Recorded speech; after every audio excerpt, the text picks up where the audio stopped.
కేసీఆర్ ముఖ్యమంత్రి ఉండాలి, కేసీఆర్ ఈ రాష్ట్రాన్ని నడపాలి అనే ఆలోచన. కానీ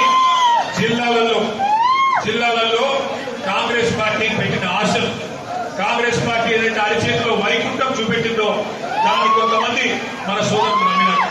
ఎన్ని మాటలు చెప్పినారు, ఎన్నెన్ని హామీలు, ఎన్నెన్ని అందమైన రంగుల కళలు ఒక్కసారి గుర్తు తెచ్చుకోండి.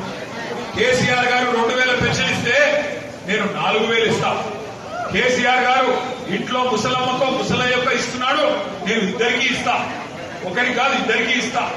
ముసలమ్మకి అత్తమ్మకి 4000, కోడలి పిల్ల ఉంటే కోడలి పిల్లకి నెలకింత 2500. ఇవన్నీ 100 రోజుల్లోనే చేస్తా.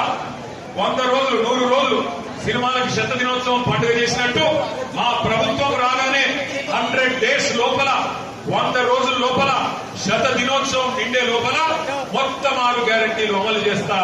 ముసలోళ్ళకు 4000, ఆడబిడ్డలకి 2500, తులం బంగారం ఇస్తాం, ఆ చదువుకునే ఆడపిల్లలకి స్కూటీలు ఇస్తాం అని చెప్పి వచ్చిన వాగ్దానాలు మొత్తం కలిపి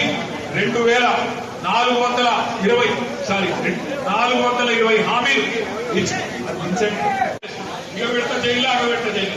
ఒకరోజు కేసీఆర్ గారి మీద, ఇంకో రోజు ఇంకొకరి మీద ఇదే టైం పాస్ కార్యక్రమం తప్ప ఈ 20 నెలలుగా రేవంత్ రెడ్డి ప్రభుత్వం, కాంగ్రెస్ ప్రభుత్వం హైదరాబాద్ మహానగరాన్ని చేసింది.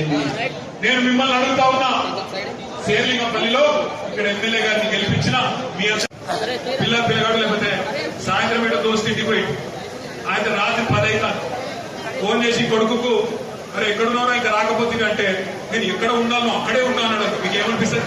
దవడ మీకు ఇక్కడ నమ్మబుద్ది కాదు. ఇలా మీ ఎమ్మెల్యే కథ కూడా కట్టలేదు, ఎక్కడ ఉండాలో అక్కడే ఉన్నాను.